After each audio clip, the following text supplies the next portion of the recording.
Buenos días, una disculpa por la tardanza otra vez, tuvimos problemas para la conexión, pero qué bueno que ya pudimos entrar. Vamos a ver esta mañana el Salmo 135, es un salmo que nos insta a la alabanza al Señor. ¿Por qué tantos salmos nos instan a la alabanza? Bueno, me imagino que es por nuestra naturaleza, ¿verdad? Nuestra naturaleza es tendiente a la melancolía, al pesimismo, a la desconfianza, a la incredulidad. Y la alabanza es una de las maneras en las cuales Dios despeja, nos guía nuestros pensamientos a concentrarnos en Él, a quitarlos del problema y a ponerlos en Él, porque nosotros somos muy tendientes a poner los ojos en el problema, en lo que nos falta, en lo que no nos gusta, en lo que no nos parece, etc. Siempre estamos concentrados en lo negativo por lo general. La alabanza entonces se reitera muchas veces en el libro de los Salmos. Ustedes se fijan constantemente los Salmos se dejaron para eso. Son 150 recordatorios, podríamos decir, de alabar al Señor. Pero se nos olvida con mucha frecuencia. Y este Salmo entonces nos recuerda nuevamente la importancia de la alabanza, que además nos da los motivos, nos da 10 motivos maravillosos para alabar al Señor, de manera que no podamos decir, ¿por qué lo voy a alabar? Entonces vamos a ver este salmo esta mañana, vamos a pedirle al Señor que nos guíe en esta reunión. Señor, queremos darte muchas gracias por darnos esta oportunidad de reunirnos. Te damos muchas gracias también por los creyentes de Tampico que se reúnen esta mañana. Te pedimos mucho por ellos, te pedimos que los bendigas, te damos gracias por su disposición a escuchar tu palabra. Te pedimos también que bendigas nuestra reunión aquí, en este lugar, y que tú pues guíes nuestras alabanzas y la meditación de tu palabra. Queremos rogarte que guíes nuestros pensamientos, nuestros corazones, y los guardes en la paz del Señor en Cristo Jesús. Te queremos pedir estas cosas en el nombre de Jesucristo, nuestro Salvador. Amén. La bondad de su gracia. 3, 7, 8, ¿verdad?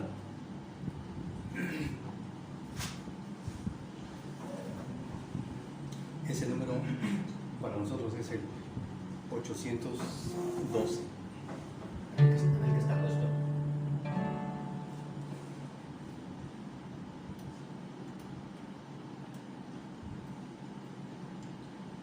El 812.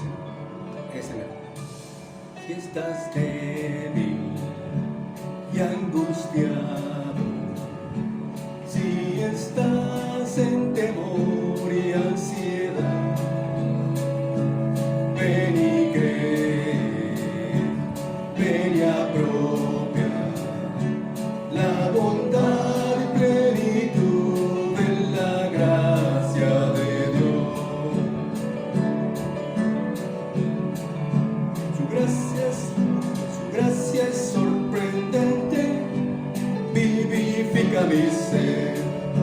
Por gracia Él es fiel, Cristo ya venció, para que viviera yo, por gracia Él murió. Si estás débil y angustiado, si estás en temor y ansiedad, ven y cree, ven y apropia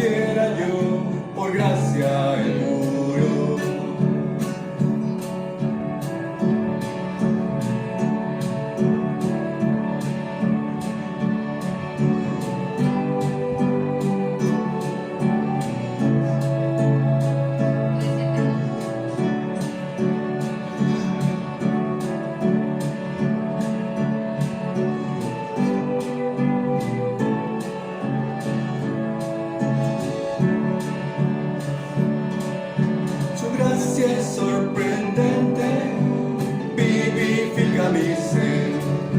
Por gracia Él es fiel, Cristo ya venció. Para que viviera yo, por gracia Él murió. Si es sorprendente, vivifica mi ser. Por gracia Él es fiel, Cristo ya venció. Para que viviera yo, por gracia Él murió.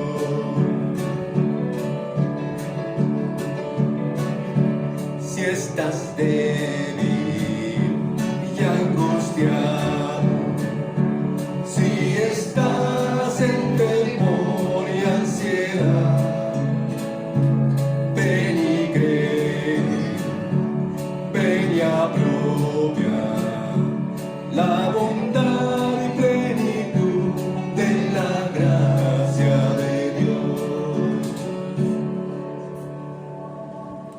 Muy bien, pues este salmo nos va a hablar acerca de la grandeza del Señor.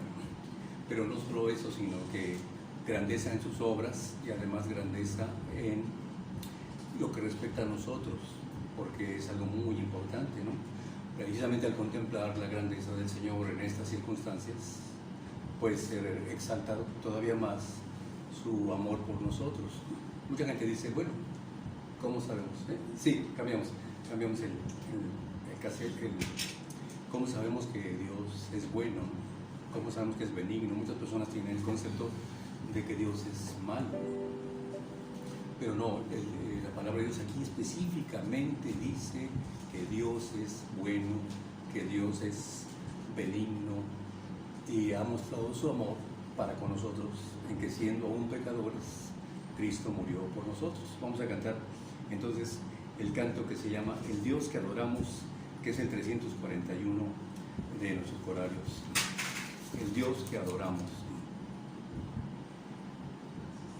Dios muestra su amor para con nosotros, en que siendo aún pecadores, Cristo murió por nosotros. Esta es la grandeza de su amor, en realidad. Sorprendente amor. El canto número 341, entonces, el Dios que adoramos, el que hizo los cielos y la tierra con el poder de su palabra y que reina con autoridad. Es el canto número, la pista número 4 para nosotros.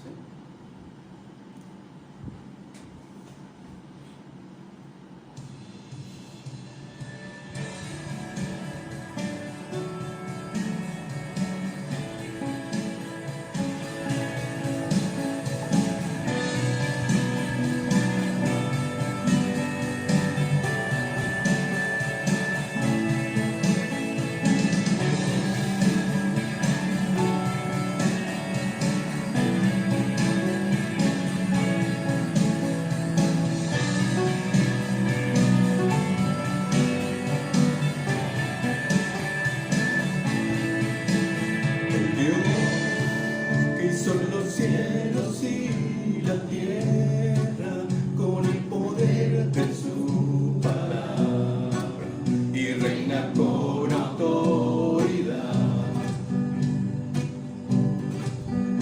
El Dios que aún los vientos le obedecen, una palabra es suficiente para los muertos levantar.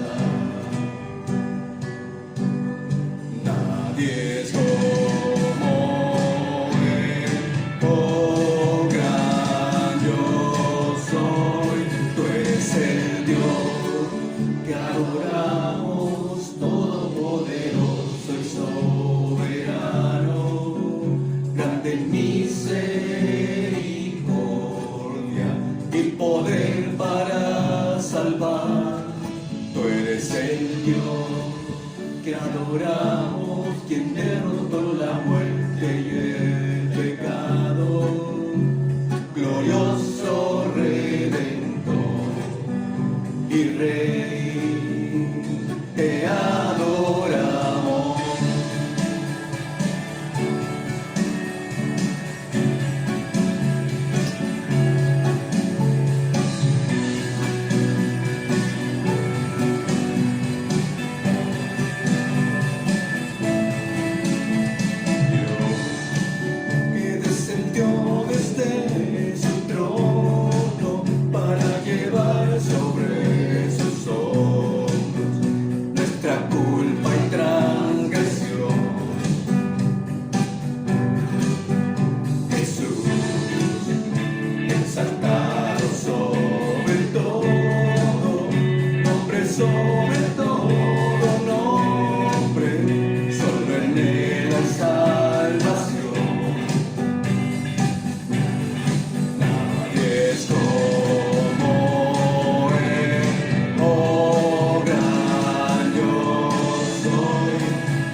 quien derrotó la muerte y el pecado, glorioso Redentor y Rey, te adoramos.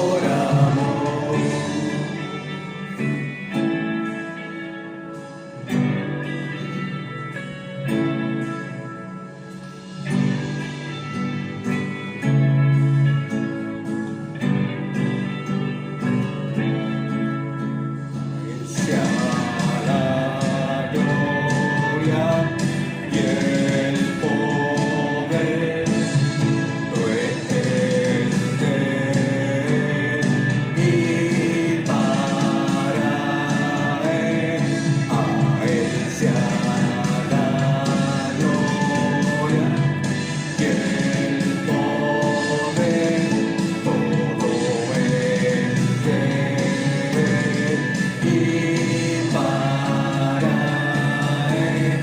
Tú eres el Dios que adoramos, todopoderoso y soberano, cante en misericordia y poder para salvar. Tú eres el Dios que adoramos, quien derrotó la muerte y el pecado, glorioso Redentor y Rey, te adoramos.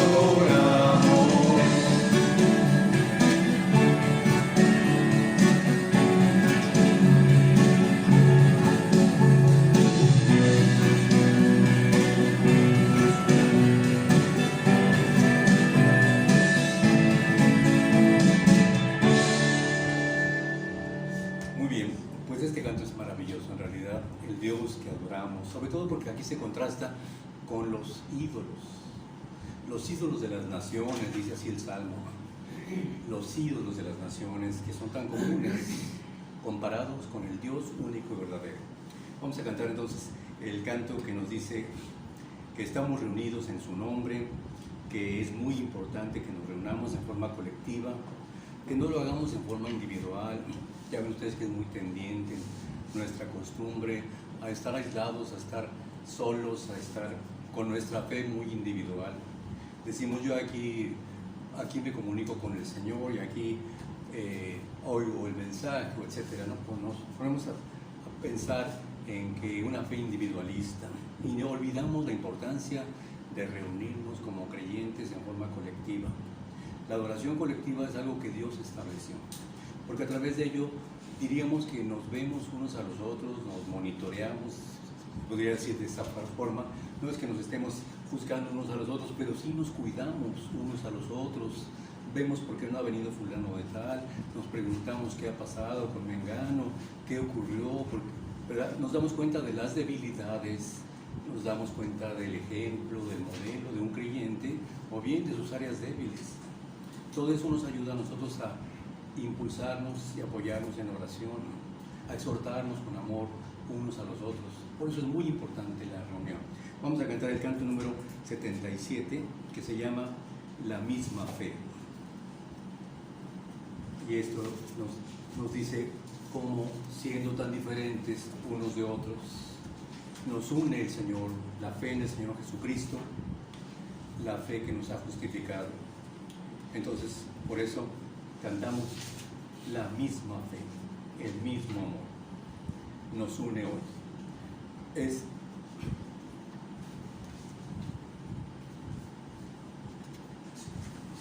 el número 6.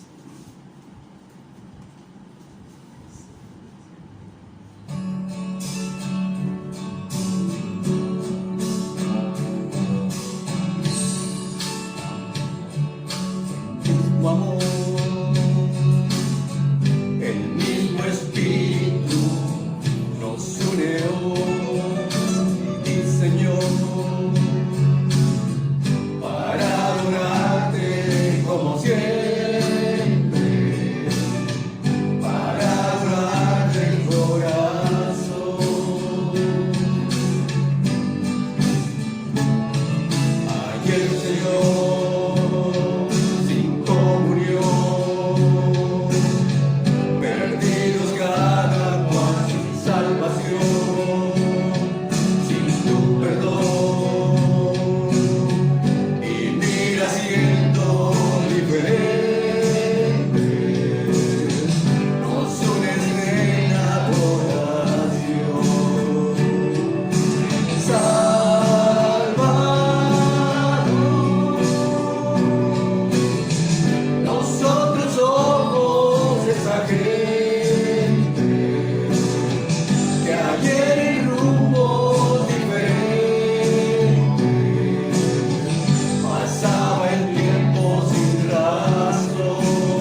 salvación,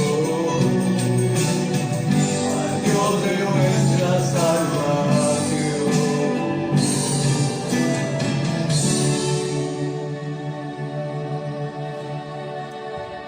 ¿Verdad? Por eso es muy importante que nos reunamos, que tengamos una fe colectiva, no una fe individualista. Necesitamos unos de otros y por esa razón Dios nos exhorta a hacerlo.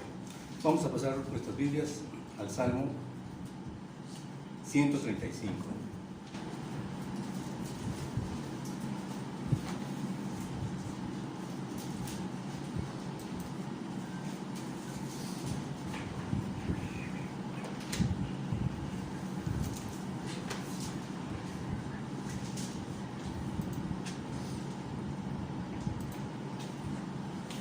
Dice así: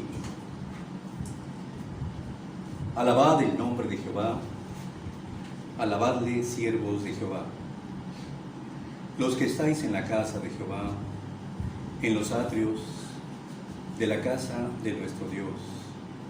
Alabad a Jah, porque Él es bueno. Cantad salmos a su nombre, porque Él es benigno. Porque Jah ha escogido a Jacob para sí, a Israel por posesión suya. Porque yo sé que Jehová es grande, y el Señor nuestro mayor que todos los dioses. Todo lo que Jehová quiere, lo hace, en los cielos y en la tierra, en los mares y en todos los abismos.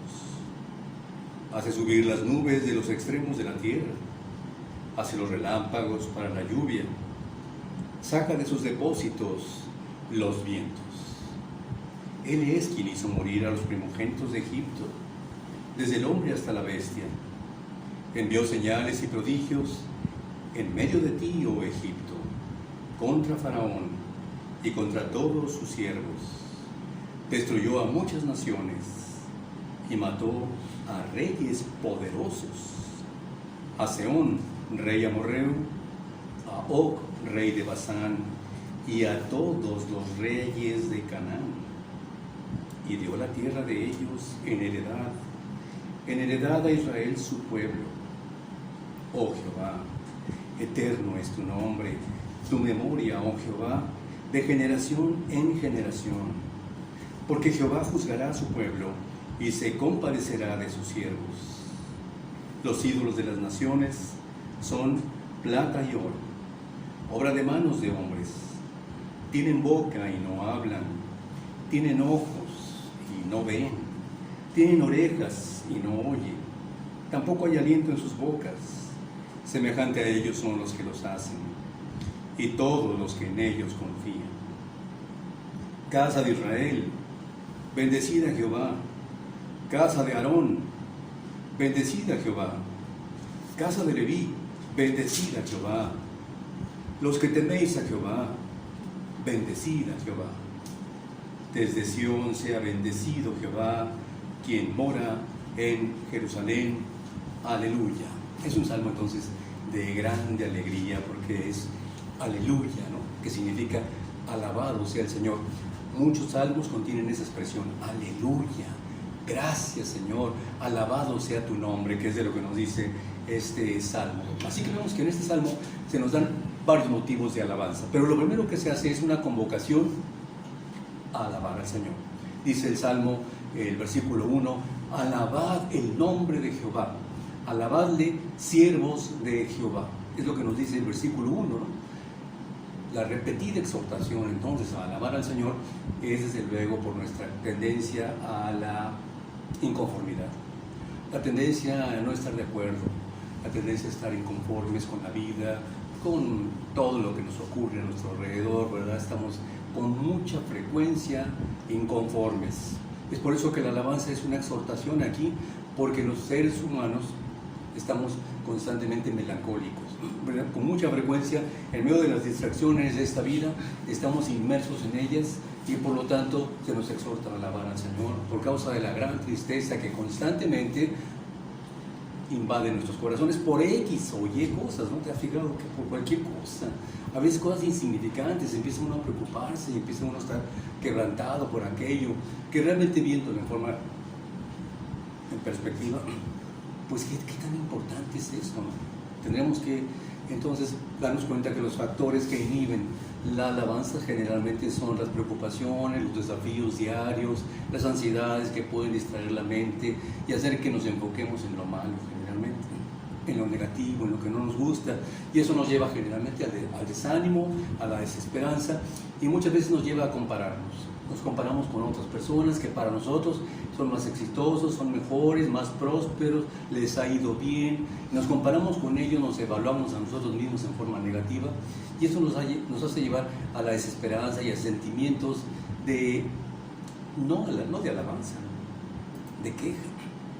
Estamos enojados, estamos molestos por lo que está ocurriendo, y entonces los factores que sí ayudan a salir de este asunto, pues es la oración, la lectura de la palabra, el reunirnos con otros creyentes a orar, el compartir las experiencias juntos, no estar aislados. Es muy importante que lo comprendamos. Estar aislados, no darle importancia a la reunión colectiva, es un grave error en el que caemos.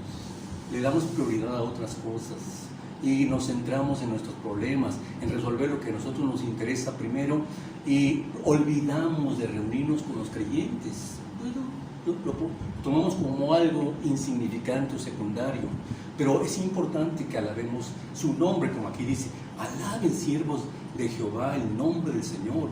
No es una alabanza simplista al nombre, ¿no? ¿Cómo que alabar el nombre? Pareciera como algo muy simplista, ¿no? Como si alabáramos el nombre de una empresa, o que nos pusiéramos la camiseta de un equipo de fútbol, como diciendo, y estamos muy contentos por el nombre. Alabar el nombre del Señor, ¿qué significa eso? En realidad significa algo que representa todo su ser.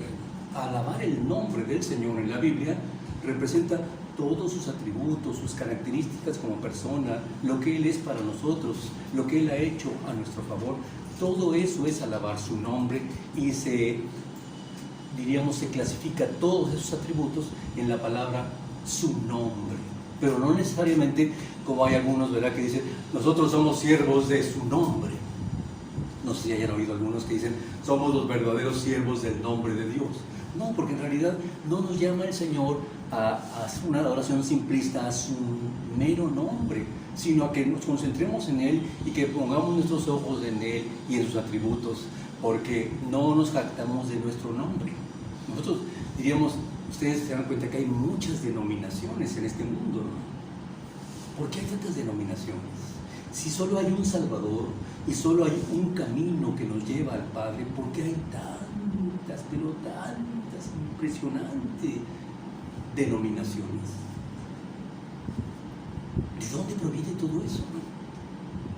Bueno, el germen proviene de lo que vemos en el libro de Corintios, ¿no? Que los corintios decían, yo soy de Apolos, yo soy de Cefas, yo soy de Pedro.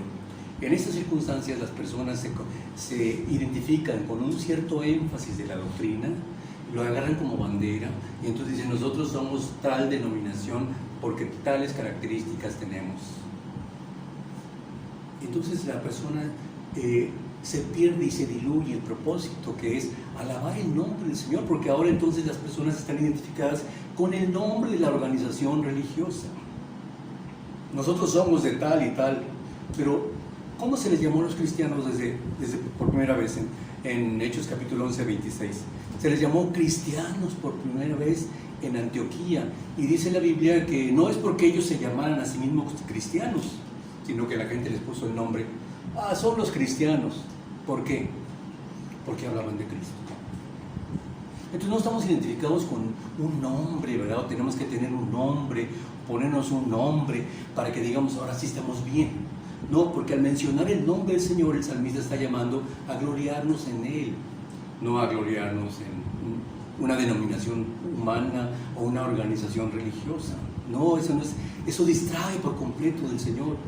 Nos quita los ojos del Señor y pone nuestra vista en las cosas de los hombres, en las virtudes de los hombres, en las cualidades humanas, en la sabiduría, en la elocuencia o la simpatía de los hombres.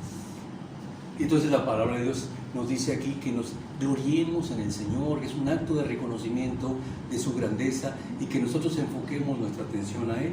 Dice entonces el versículo 2, juntado con el versículo 1, se hace un llamado más específico. Dice, alabadle siervos de Jehová. El versículo 1 dice, y se junta con el versículo 2, los que estáis en la casa de Jehová, en los atrios de la casa de nuestro Dios. ¿Verdad? Es importante que ustedes lo protejan ahí en la Biblia, porque para que ustedes sepan qué estamos viendo ahorita. El versículo 2, los que estáis en la casa de Jehová, en los atrios de la casa de nuestro Dios. Aquí se hace un llamado muy específico. El versículo 1 hace un llamado muy general. El versículo 2 hace un llamado muy definido. Enfoca más, diríamos, valga la comparación, enfoca más el ente hacia los que se reúnen, a los que van al lugar de adoración, a los que van al lugar de reunión, el lugar de reunión acordado, designado, y que van y están ahí. Significa personas que dan su tiempo, apartan su tiempo, se preparan para venir a la reunión. Eso es muy importante, como vemos en el Salmo 2, el versículo 2, se convoca a los cristianos a que estén en la casa del Señor, en las cosas del Señor, involucrados, que participen, que estén ellos, diríamos, inmersos en las cosas del Señor. Porque lo otro es muy común.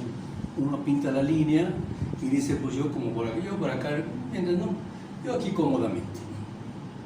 Bueno, hasta aquí, yo no participo, yo no me comprometo, yo no hago nada. Fíjense nada más entonces qué feo, ¿no? Qué fea actitud, qué fea actitud, porque aquí se está hablando de las personas que participan activamente, que están en los atrios de Jehová, que están participando, que están involucrados en las cosas del Señor, no están marginales. Por eso les digo que esto refleja mucho el corazón del creyente. ¿Dónde está el corazón del creyente? Se refleja mucho en la reunión.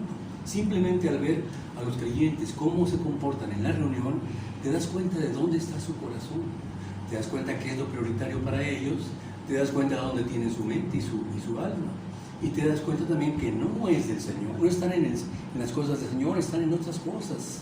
Y es por eso que la palabra de Dios nos exhorta, nos convoca que juntamente con los demás creyentes nos regocijemos en las alabanzas del Señor y tengamos una adoración colectiva, integrarnos al grupo de creyentes, compartir con ellos nuestras experiencias espirituales, aprender de lo que les pasa a ellos. Es contrario por completo al individualismo, a la marginación. Así que después de habernos exhortado a adorar al Señor, a alabar al Señor conjuntamente, y nos convoca a todos a hacerlo, en segundo lugar, el Salmo se enfoca a mencionarnos los atributos o las razones de esta alabanza. Dice el versículo, a partir del versículo 3, ¿verdad? Dice, porque Él es bueno. Es el primer motivo de alabanza. ¿Por qué alabar al Señor? Bueno, porque Él es bueno, dice, y benigno, dice el versículo 3. Porque Él es bueno. Cantad salmos a su nombre, porque Él es benigno. Aquí está específicamente señalado que Dios es bueno, que Dios no tiene planes malos con nosotros, y esta bondad intrínseca en el Señor nos refleja que Él es benevolente, tiene buena voluntad hacia nosotros.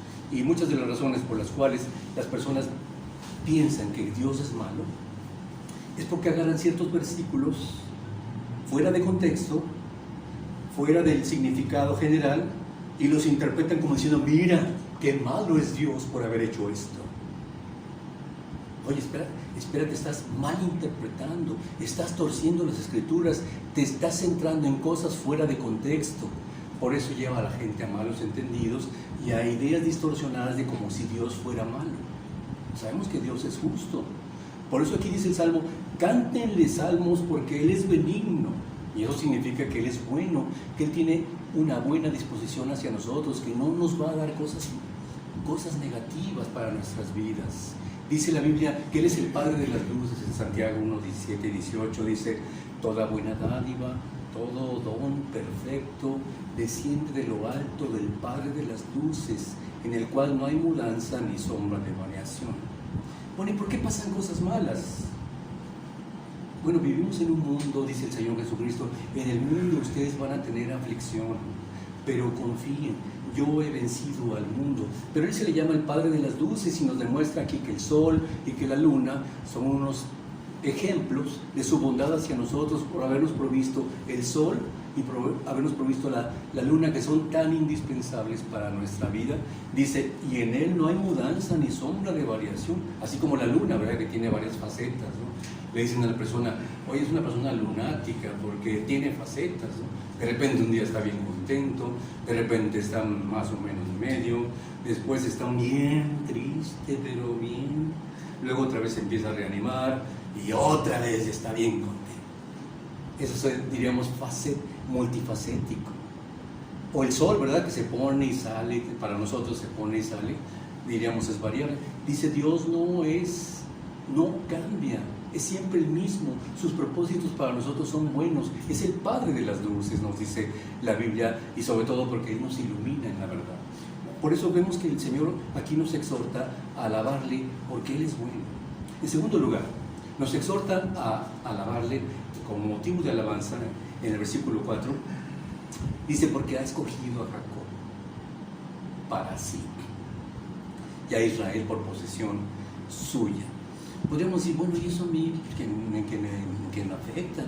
Pues escogió a Jacob, escogió a Israel, pero a mí ¿qué me afecta eso? ¿Cómo va a ser un motivo de alabanza para mí todo eso? Bueno, porque el acto de elegir a Jacob es algo muy importante. Nos demuestra que Jacob no fue elegido por méritos. ¿Tú te acuerdas que Jacob venía huyendo de su hermano? Acababa de hacer con engaño que la bendición su padre se la diera a él. Se fingió que él era el primogénito y le mintió a su padre, le dijo, yo soy el primogénito.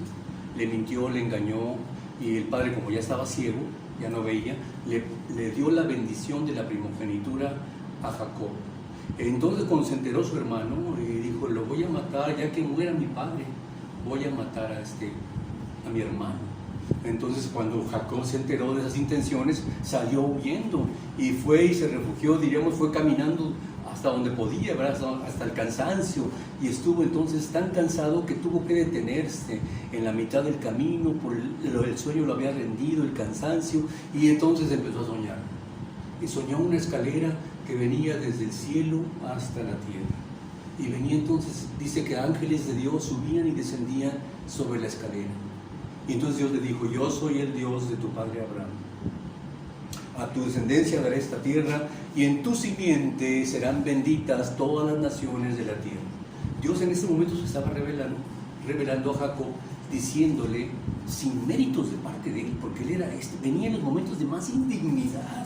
¿En qué momentos de más indignidad podría tener Jacob que huyendo por haber sido un manipulador engañador de su hermano? Venía huyendo, entonces estaba en grande indignidad. En ese momento se apareció el Señor y le dice, y le muestra una escalera, ¿no? Después Cristo utilizó este ejemplo de la escalera y dijo, y veréis el cielo abierto y ángeles de Dios que suben y descienden sobre el Hijo del Hombre. Desde entonces se manifestó que el único camino a Dios es a través de Jesucristo, el que ha sido revelado, el que nos abrió el camino, que nos abrió el acceso por causa de su muerte, de su resurrección, de su ascensión, de su sumo sacerdocio, nos abrió el camino a la presencia de Dios. Yo soy el camino. Nadie viene al Padre sino por mí. Esto Jacob no lo entendió al principio, dijo, ¿qué es esto? Esto es casa de Dios. Se espantó, pero después ya lo comprendió, lo entendió. La escalera entonces hablaba de este único camino, y por esa razón nosotros alabamos al Señor, porque a través de apropiar el descendiente prometido, el que nos reconcilia con el Señor, el que nos lleva, el camino único que nos lleva a la presencia de Dios, a tener comunión con Él, es nuestro Salvador. Entonces, ¿en qué sentido para nosotros la bendición de Jacob es bendición nuestra? Bueno, porque Dios seleccionó a Jacob sin méritos de su parte, para que por medio de la fe en el que habría de venir, él pudiera ser justificado como lo somos todos nosotros.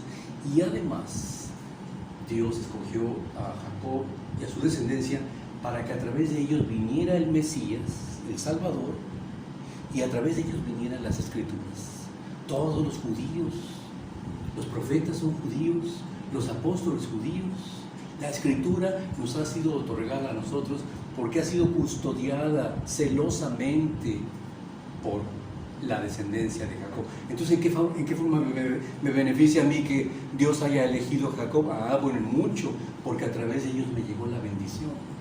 A través de ellos me llegó el descendiente prometido y la revelación de su palabra, ¿no? Porque Dios se ha dado a conocer a nosotros a través de su enseñanza, ¿no? Entonces, dice la Biblia que Dios le encomendó a Israel su palabra, la simiente en el descendiente prometido sería la razón por la que todas las naciones que crean en él son bendecidas. Cualquier persona de todas las partes, de esta parte en la que estamos ahorita, hemos sido bendecidos por el descendiente prometido a través del cual tenemos acceso a la presencia de Dios. Por eso dice, por esa razón bendigan al Señor, porque ustedes han sido elegidos por la gracia y porque ustedes, no mereciendo nada, siendo indignos pecadores, han sido adoptados en la familia de Dios. En tercer lugar, ¿por qué razón alabar al Señor? Bueno, dice aquí el Salmo, por la supremacía del Señor, la singularidad de Él.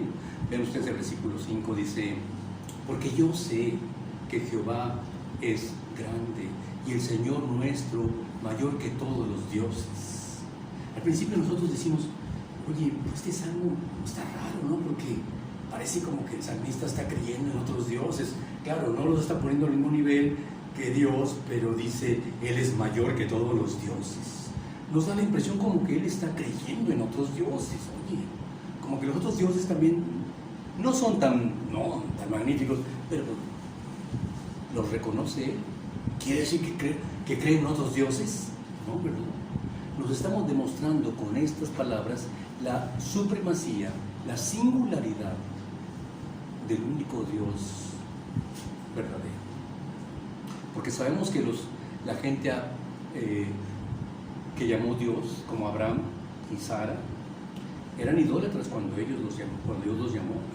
Dios lo llamó de Ur de los Caldeos, ¿verdad? Sabemos que le dijo Dios que a través de sus descendientes Dios iba a ser una gran nación y que Dios iba a bendecir a todas las naciones.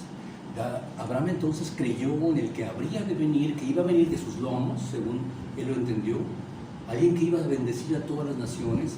Y dice en el libro de Gálatas capítulo 3:8 que Dios le predicó a Abraham la buena noticia de que un descendiente suyo sería la bendición para todas las naciones.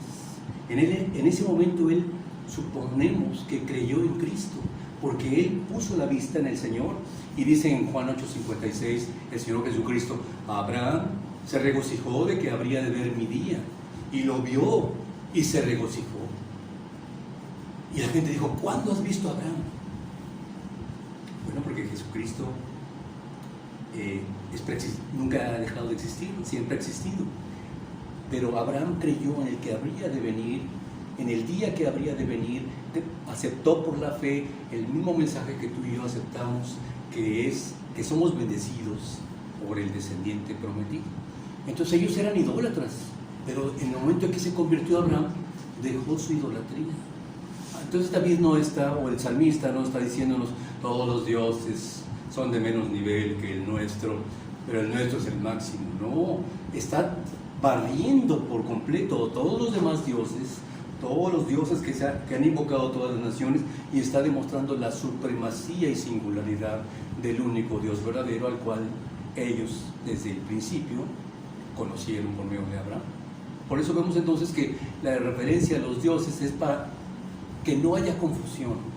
No es un reconocimiento de otras deidades, sino es eliminar cualquier confusión de que el único Dios que hay es el Dios verdadero que se ha revelado a nosotros. Y este énfasis continúa en el Nuevo Testamento al demostrarnos que Jesús es la encarnación, el Dios encarnado en el cual habita toda la plenitud de la deidad. Bueno, en cuarto lugar, otro motivo de alabanza. ¿Por qué? Dice aquí el versículo 6 que su soberanía creadora. Dice, todo lo que Jehová quiere, lo hace. En los cielos y en la tierra, en los mares y en todos los abismos. Aquí el salmista expresa claramente que cada parte del mundo que está formada está formada por voluntad de Dios.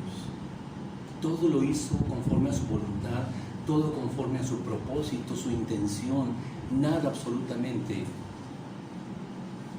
dejó Dios al azar. Todo dice en los cielos. ¿Qué significa los cielos? Pues el universo, el espacio, las estrellas, los planetas, los cometas, las lunas, todo lo que hay en el universo, dice ahí, es por su voluntad. Luego en la tierra dice, en la tierra significa que Dios ejerce su voluntad en la naturaleza, en las naciones, en los seres humanos, y que Dios ejerce su voluntad, diríamos, en el mantenimiento de las cosas creadas. Porque el hombre, te das cuenta que el hombre hace cosas, ¿no?, muy inteligentemente, porque Dios le dio inteligencia, el hombre hace cosas muy buenas, pero son cosas que se descomponen, que hay que darle mantenimiento, que hay que conectarlas, que hay que sustituirlas, que hay que reemplazarlas, que ya no sirven, que oye, que hay que repararlas, que otra. El hombre entonces hace cosas defectuosas en ese sentido, pero la naturaleza que Dios ha formado ha permanecido por siglos gracias a su sostenimiento que Él le da por su poder. Y además Dios interviene en la historia humana porque vemos que Dios hace que las cosas ocurran para su propósito. Un ejemplo es cuando el hambre que se vino en Egipto, en Canaán, y que obligó a todos los parientes de Jacob, a toda su familia, los obligó a irse a Egipto. Todo eso, ¿quién lo hizo? Dios forzó las circunstancias para que ellos fueran a un lugar donde iban a ser guardados, multiplicados y protegidos. Vemos entonces que la soberanía de Dios se revela también en las naciones, porque Dios quita reyes y pone reyes. Dice la Biblia en Daniel capítulo 2 que Dios pone reyes y quita reyes conforme a su voluntad.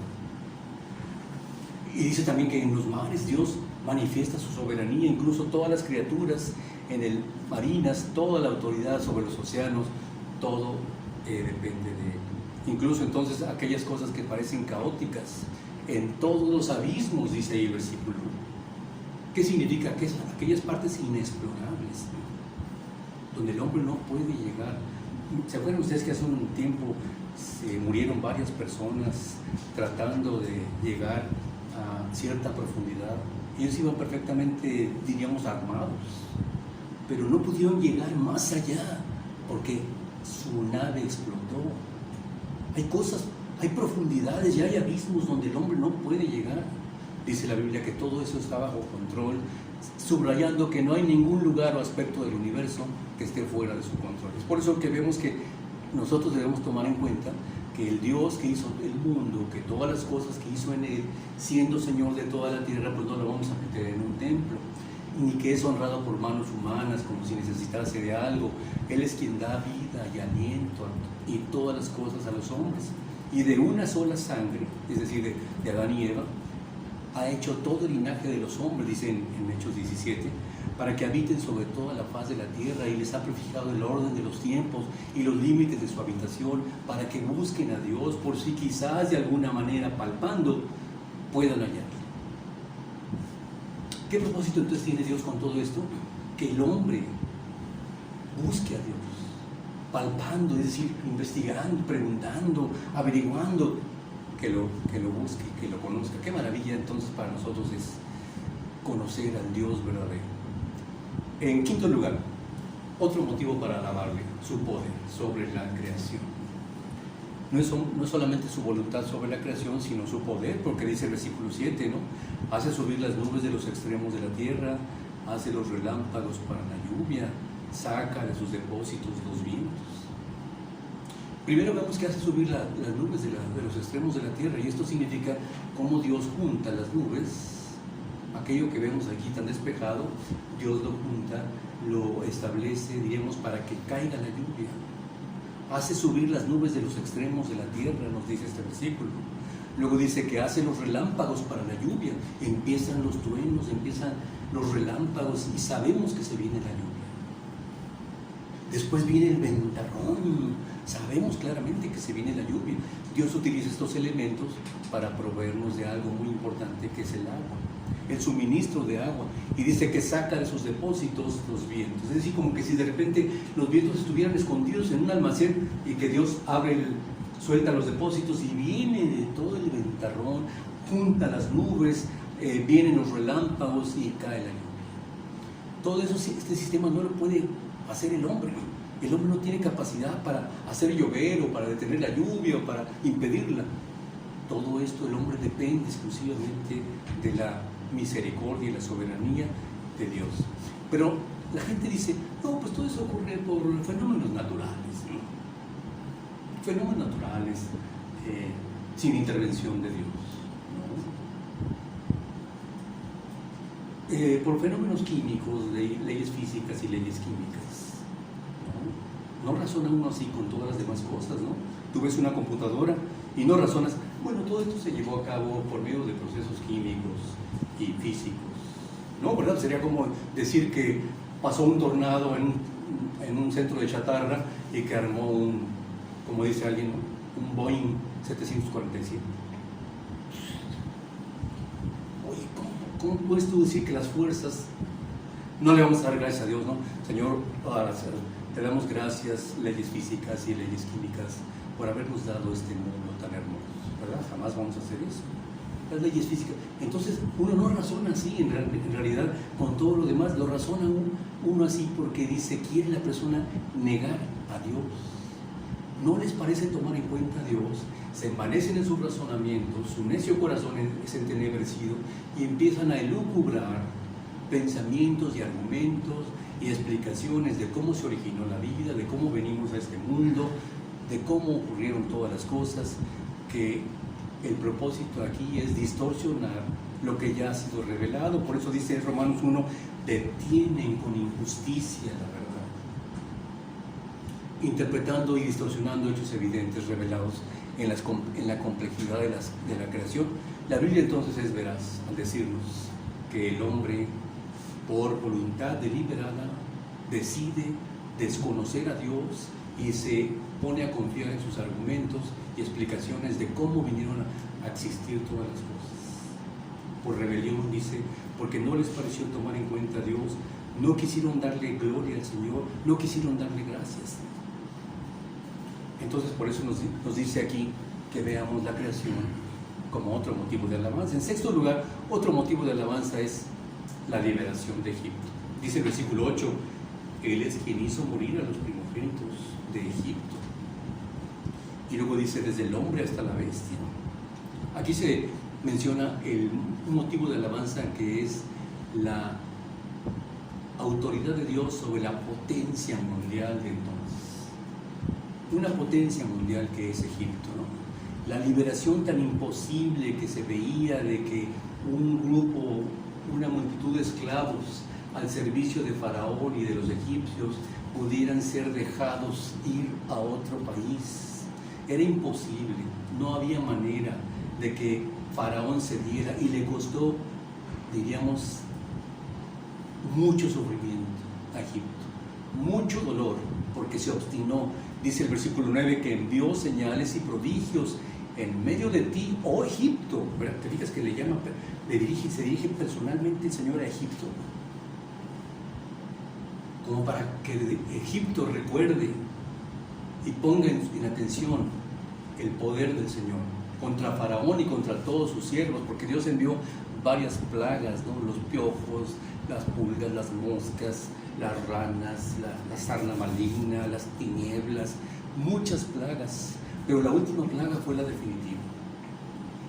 Cuando Dios le dijo a Moisés, con esta plaga te van a dejar salir, pero para que ninguno de ustedes muera, entonces maten un cordero, derramen la sangre, pongan la sangre en los dinteles de las puertas, y cuando pase el ángel exterminador en la noche, no muera nadie de la casa de ustedes cuando vea la sangre. ¿Qué es lo que significa la Pascua, no? Significa pasar por encima, porque vio la sangre que es lo mismo que nos cubre de todo pecado delante de Dios, y pasaré de vosotros, no vendrá muerte sobre vosotros. Entonces la gente dice, no, esos fueron fenómenos naturales. No, porque fue muy selectivo. Todas las plagas fueron muy selectivas sobre egipcios, y los de Israel nada les pasaba, ni un perro movía su lengua, dice la Biblia. A ellos les pasaba, a los egipcios les pasaba todo. todas las plagas, pero en cambio, porque si hubiera sido algo, un fenómeno natural, pues también les ocurrió a los israelitas que vivían ahí cerca. Pero fue muy selectivo, muy marcado lo que dice aquí, prodigios y señales para dejar salir a Egipto. Entonces así ocurrió. Al día siguiente la mortandad, los gritos de las madres, y la gente expulsó a los israelitas. Pero no solo eso, salieron a perseguirlo, y ya después de que los encontraron encorralados, dijeron: aquí los tenemos. Ahí cayeron redonditos. El Señor abrió el mar rojo y le dijo a Moisés: avanza. Y Moisés avanzó y se abrió el mar rojo. Pasaron por tierra seca, prodigios, y cuando ellos quisieron hacer lo mismo, el mar se cerró por voluntad de Dios, y aquellos entonces vinieron a hacer montón de cadáveres, montón de carros desjarretados, soldados ahí flotando, armaduras por ahí, un desastre. Y los israelitas lo vieron ahí todo ese espectáculo y cantaron alabanzas al Señor. Entonces, esto es lo que se demuestra aquí, y en muchos otros salmos, ¿verdad?, lo hemos visto, cómo Dios dio motivos de alabanza para todos nosotros. La herencia, en séptimo lugar, otro motivo de alabanza es que les dio una herencia en la tierra prometida, porque Dios es bueno. Dice el versículo 10: destruyó a muchas naciones y mató a reyes poderosos, a Sehón rey amorreo. Dice el versículo 11: a Og rey de Basán y a todos los reyes, y dio la tierra de ellos en heredad de Israel, su pueblo. Aquí dicen: bueno, oye, pero ¿por qué? Aquí no vemos que Dios sea bueno. Mira, destruyó muchas naciones, mató a reyes poderosos. Dios le había dicho a Abraham: mira, tu descendencia va a morar como esclava en Egipto, pero yo después los sacaré con mucha riqueza de Egipto, y haré juicio sobre los habitantes de Canaán, porque la maldad de ellos en este momento no ha llegado hasta el colmo, le dijo a Abraham, pero va a llegar el momento en que todos ellos sean tan pervertidos, las ciudades tan corruptas, que Dios va a utilizar el ejército de Israel para destruir esas naciones. Era como matar perros rabiosos. Cuando hay un perro rabioso no puede haber misericordia. Tienes que destruirlo, porque el daño que le va a efectuar a todos los que le rodean va a ser terrible. Dios utilizó entonces el ejército de Israel para destruir naciones poderosas, reyes poderosos, y darles entonces la tierra a Israel como parte de las promesas que Dios le dijo a Abraham: voy a darle la tierra esta a tus descendientes. Entonces Dios lo cumplió.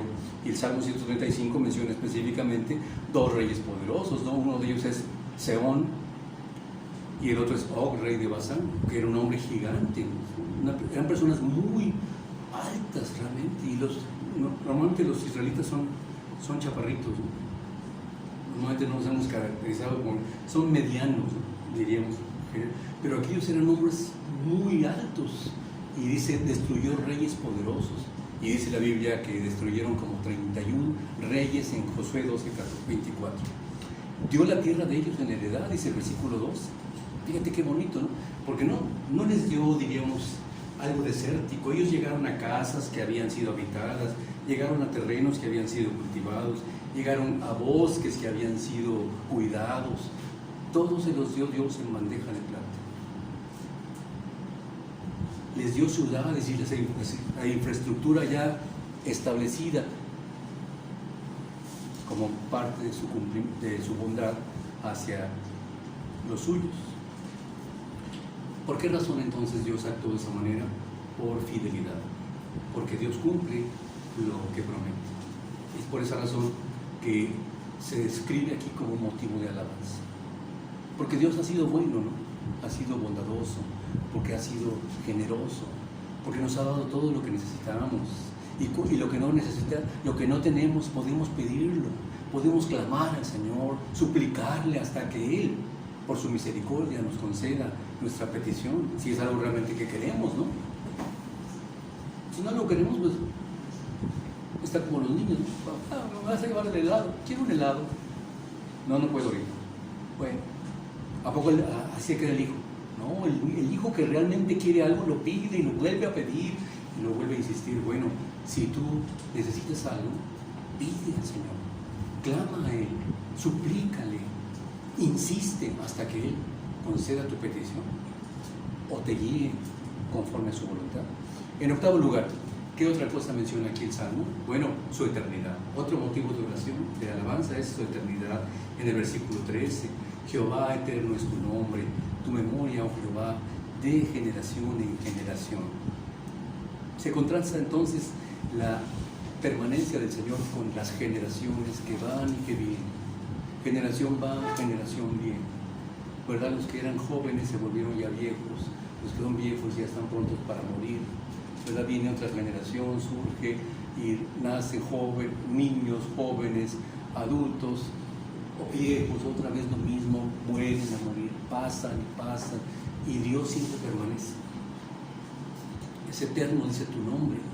La vida es tan efímera que el hombre no tiene permanencia, en cualquier momento muere. Por eso vemos que Dios es digno de ser adorado por la eternidad de su nombre, porque siempre es el mismo y porque siempre es confiable. En noveno lugar, un motivo de alabanza es su compasión. Dice el versículo 14, porque Jehová juzgará a su pueblo y se compadecerá de sus siervos. ¿En qué forma va a juzgar Dios a su pueblo? Bueno, es que su pueblo ha sido rebelde, ¿te has fijado? Cuando vino el Señor Jesucristo, su pueblo fue rebelde como nación. El enviado de Dios, la simiente prometida, fue tratada como un criminal cualquiera, fue tratado como un mentiroso, como un loco, como un endemoniado. Pero a todos los que lo recibieron, a los que creen en su nombre, Dios les dio potestad de ser hechos hijos de Dios. Pero el pueblo de Dios, como nación, se rebeló. ¿Qué va a ocurrir entonces? ¿Dios ya abandonó a Israel? ¿Dios ya lo dejó? No, sabemos claramente que Dios va a tratar con su pueblo y ha tratado en muchas maneras con ellos. Hay muchos creyentes verdaderamente judíos que han aceptado a Cristo en forma personal, como tú y como yo. En forma personal aceptamos a Cristo, entendimos el Evangelio, su muerte, su resurrección a nuestro favor. Así los judíos. Pero como nación, la nación está en contra de la revelación del Mesías que les ha sido enviado. Dios juzgará a su pueblo. ¿En qué manera? Bueno, cuando Israel esté realmente acorralado por todas las naciones del mundo, cuando haya sido mermada su población, cuando entonces clamen con desesperación, dice que se manifestará y mirarán a aquel a quien traspasaron y llorarán como se llora por hijo unigénito, dice en Zacarías 12:10. Ahí en ese momento Israel será salvo, toda la nación, todos los que queden sobrevivientes en esa ocasión serán salvos al ver la manifestación del Señor. Dice Jehová juzgará a su pueblo y se compadecerá de sus siervos. Es decir, porque Dios no ha olvidado a Israel. Definitivamente que Dios tiene su plan, como dice Romanos capítulo 11, Dios tiene su plan con Israel. Y si el rechazo de Israel resultó en bendición para nosotros, imagínate cuando Israel sea otra vez incluido, cuánta bendición habrá. En décimo lugar, otro motivo de alabanza es la comparación con los ídolos de las naciones. Dice los versículos 15 al 18, los ídolos de las naciones son plata y oro, obra de manos de hombres, tienen boca y no hablan, tienen ojos y no ven, tienen orejas y no oyen, tampoco hay aliento en sus bocas, semejante a ellos son los que los hacen, todos los que en ellos confían. Desde el versículo 15 se hace la comparación con los ídolos, lo cual nos muestra más el énfasis de este salmo, la supremacía del Dios verdadero al que hemos conocido, el Dios vivo. Mientras que el Dios creador y soberano sobre toda la creación es incomparable, los ídolos son hechos por manos humanas, son hechos con metales inanimados como cerámica, como tela, como papel, como madera, como plata, como oro. Son mera confección de la imaginación del hombre. Se hace con una persona bonita, ¿verdad? Con un rostro bonito, se le ponen ojos, se le ponen orejas, se le pone boca, se le pone nariz, se le pone apariencia de hombre, pero carecen de vida, no tienen poder alguno. Dice el versículo 16, tienen boca y no hablan, tienen ojos y no ven. Oye, pues les ponen boca pero no hablan. Tienen ojos pero no ven. Esto nos hace pensar incluso en la capacidad que tú y yo tenemos para hablar. ¿Cómo es que hablamos? ¿Verdad? ¿Cómo es que hablamos? ¿Cómo es que nos comunicamos tan maravillosamente? Bueno, por los órganos del habla, la lengua, los labios, el paladar, las cuerdas vocales. Mientras los seres humanos tienen la capacidad única de comunicarse a través del habla, la comparación aquí con los ídolos es que tienen boca pero no hablan, muestra la limitación de los hechos humanos inanimados que subraya la superioridad del Creador, que por lo menos nosotros somos mejores que los ídolos que hacen los hombres, porque nos dio la capacidad de hablar. Dice el versículo 16, tienen ojos y no ven, lo mismo nos hace pensar en la capacidad que tenemos para ver. ¿Cómo es que vemos? La capacidad de ver en los seres humanos se basa en un sistema visual complejo que involucra varias partes del ojo, ¿no? Como diríamos la córnea, el nervio óptico, el iris, el cristalino, etcétera, la retina. Todas esas cosas nos permiten ver a colores y nos permiten enfocar la visión, nos permite además, al comparar aquí con los ídolos, que los ídolos sí tienen sus ojos, pero es muerto, ¿no? Es un ojo muerto, no tiene nada absolutamente de vida. Dice el versículo 17, tienen orejas y no oyen. Esto nos hace pensar en la capacidad que tenemos para oír. ¿Por qué oímos los seres humanos?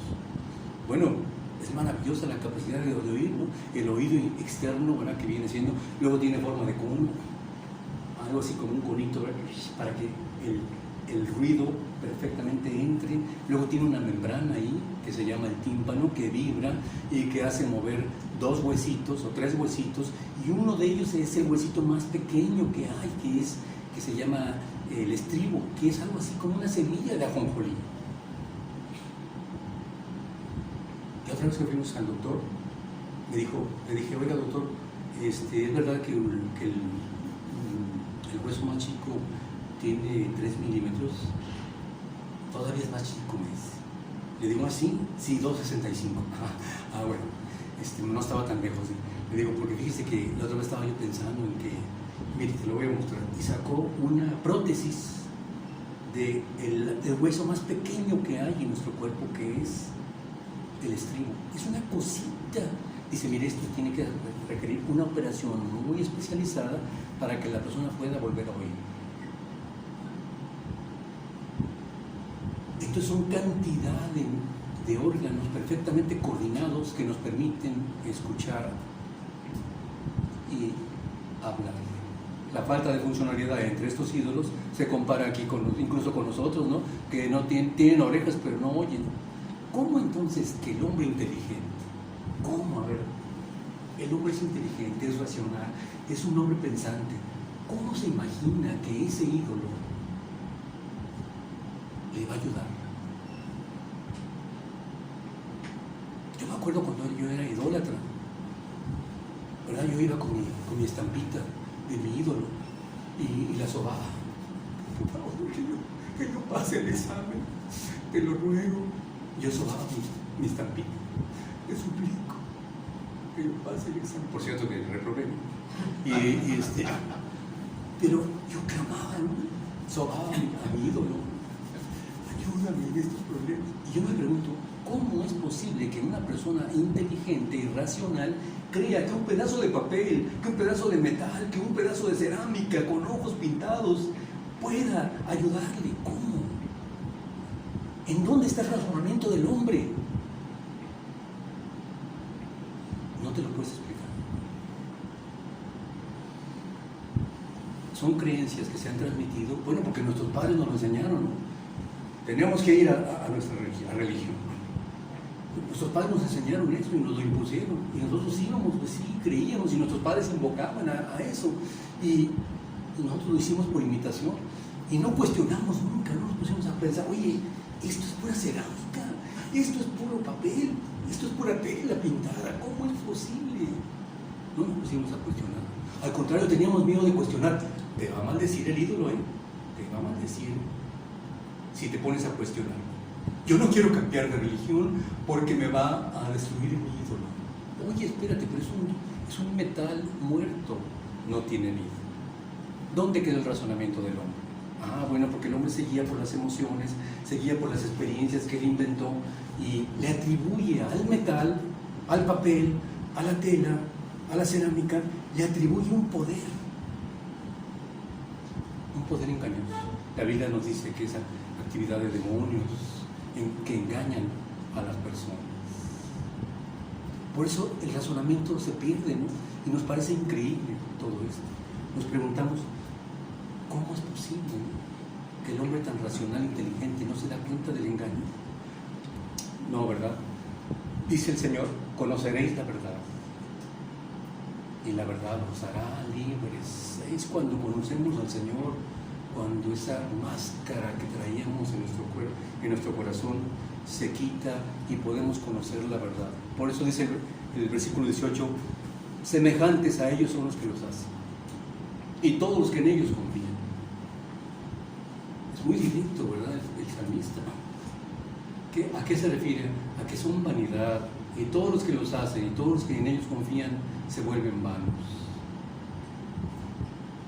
No es así el Dios verdadero. ¿Cómo es que adoramos al Dios verdadero? Oye, no lo vemos, no lo escuchamos, no nos habla. ¿Cómo tenemos comunión con el Dios verdadero? ¿Cómo? Es una comunión espiritual. Dice, los verdaderos adoradores adorarán al Padre en espíritu y en verdad. Es decir, desde el fondo de tu corazón, por medio del camino que nos ha abierto, que es el sacrificio de Jesucristo, muerto, sepultado, resucitado, como sumo sacerdote a la diestra de Dios a nuestro favor. El camino abierto es por medio de una oración que va desde tu corazón, desde lo más íntimo de tu ser, hasta la presencia de Dios. Y no necesitas ver algo, o tocar algo, o sentir algo, o escuchar algo. No necesitas. Es una comunión espiritual, dice la Biblia. Adoradores en espíritu y en verdad. No tenemos que ver algo. Por eso aquí vemos que todos los que confían en ellos son vanidad y se vuelven vanos. No necesitamos todo eso. Finalmente, el Salmo acaba diciéndonos la importancia de la convocación a diferentes grupos de personas. Dice el versículo, los versículos siguientes, como vemos que hace varios llamados. Primero al versículo 19, a la casa de Israel. Dice, casa de Israel, bendecid a Jehová. Casa de Aarón, bendecid a Jehová. Vemos que se empieza a hablar con Israel, luego se empieza a hablar de los sacerdotes, luego se habla de los levitas, como vemos en el siguiente versículo, en el 20, casa de Leví, bendecid a Jehová. Desde luego que el Salmo está escrito en un tiempo donde había el sistema sacerdotal, donde estaba el templo, donde se ofrecían sacrificios. Todo eso quedó ya obsoleto. Pero aquí se está invocando a todos los que sirven al Señor, a todos los que participan en la oración, a que bendigan al Señor y le den alabanza por estas cosas que acaba de mencionar. Y luego el versículo 20 se enfoca en forma general a todos los que teméis a Jehová. Y ahí estamos incluidos tú y yo. Todos ustedes que temen al Señor, que lo reverencian, que lo reconocen porque lo han conocido por Salvador, bendigan al Señor. Entonces aquí vemos la universalidad del mensaje del Señor, que llama a personas de toda tribu, pueblo, lengua y nación para que vengan y conozcan al Señor. No es nada más Dios de los judíos, y la universalidad se aplica a nosotros también, que hemos sido bendecidos por el descendiente prometido. El Salmo entonces termina diciéndonos, bendecido desde Sión sea el Señor, ¿no? Bendecido desde Sión y de Jerusalén. Dice desde Sión, dice el versículo 21, sea bendecido Jehová, quien mora en Jerusalén. Vemos entonces que se emite una alabanza para bendecir al Señor desde Sión. ¿Por qué desde Sión? Bueno, Sión es donde todo ha ocurrido, ¿no? Sión es Jerusalén. ¿Qué ocurrió en Jerusalén? En Jerusalén murió el Señor Jesucristo. Resucitó el Señor Jesucristo, ascendió a los cielos en Jerusalén, se predicó la palabra de Dios por medio de los apóstoles, se predicó a todas las naciones, el Evangelio ha llegado hasta nosotros, la propagación del Evangelio, la destrucción del antiguo pacto, quedó destruido con la muerte, la resurrección y la ascensión del Señor Jesucristo. quedó destruido el antiguo pacto. En Sión vino la destrucción sobre el templo que tenían construido. Cristo les dijo: ven, todo esto no va a quedar piedra sobre piedra que no sea derribada. Todo el templo fue quemado, devastado. Los judíos fueron exiliados a todo el mundo, fueron mandados a todas las naciones y hasta 1948 regresaron. Se volvió a formar la nación de Israel, se volvió a establecer la nación. La adoración no se ha podido volver a hacer, que es lo que más anhelarían todos los que habitan en Israel, pero sería contrario al nuevo pacto. Pero entonces ese punto, ¿verdad? El punto donde estaba el templo, donde se edificó, es un punto neurálgico. Cualquier cosa que pase ahí es medular en el mundo. Cualquier ocurrencia viene y tiene repercusiones sobre toda la gente. Nos acordamos hace 50 años, ¿verdad?, que hubo la guerra de Yom Kippur en el año de 1973.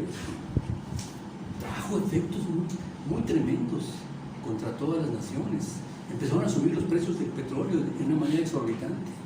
Empezaron a construirse carros, dejaron de construirse los carros de 8 cilindros y empezaron a construirse los carros de 4 cilindros, porque el combustible estaba carísimo, porque el mundo árabe había elevado sus precios por causa de aquellas cosas que estaban ocurriendo en Israel. Y bueno, sabemos que va a seguir, que van a seguir las guerras y las luchas y los pleitos en ese punto neurálgico del mundo. ¿Por qué? Porque Dios tiene un trato todavía con su nación. Dios tiene un propósito y Dios está tratando con el pueblo de Israel. Cada israelita tendrá que pensar. Y entonces vendrá el momento cuando el Señor se manifieste en su gran gloria, el Señor Jesucristo regresando y siendo invocado y recibido por aquellos, dice, que lo traspasaron. Será un momento maravilloso. Pero mientras tanto, Dios sigue tratando con su nación y en forma individual está llamando a personas, judíos y no judíos, a la salvación por la gracia, por la fe en Cristo y la vida eterna en Él. Qué hermoso, ¿verdad? Por eso, desde Sión se ha manifestado Jehová a todas las naciones. Vamos a orar al Señor.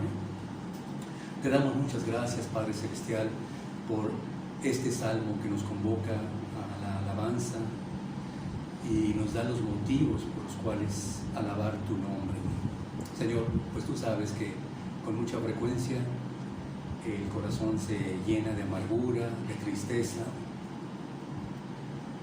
Como tú le dijiste a los discípulos, Señor, que ni siquiera habían podido velar contigo una hora y que se habían dormido. Señor, se habían dormido por la tristeza que traían en su corazón. Y es algo muy frecuente. Queremos pedirte que tú nos guardes, que tú guíes nuestro corazón a la alabanza y al regocijo. En el nombre de Cristo te lo pedimos. Amén, Señor. Muy bien, pues vamos a terminar cantando, como dice este salmo, la última parte: bendigan el nombre del Señor. Vamos a cantar el canto que nos habla de bendecir el nombre del Señor. Se llama Señor, tu nombre alabaré, que es el 367.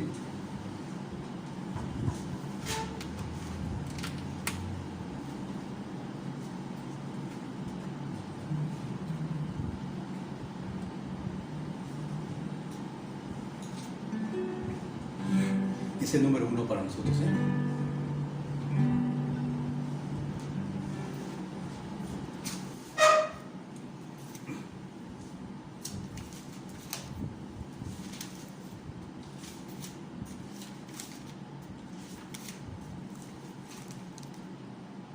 Listo.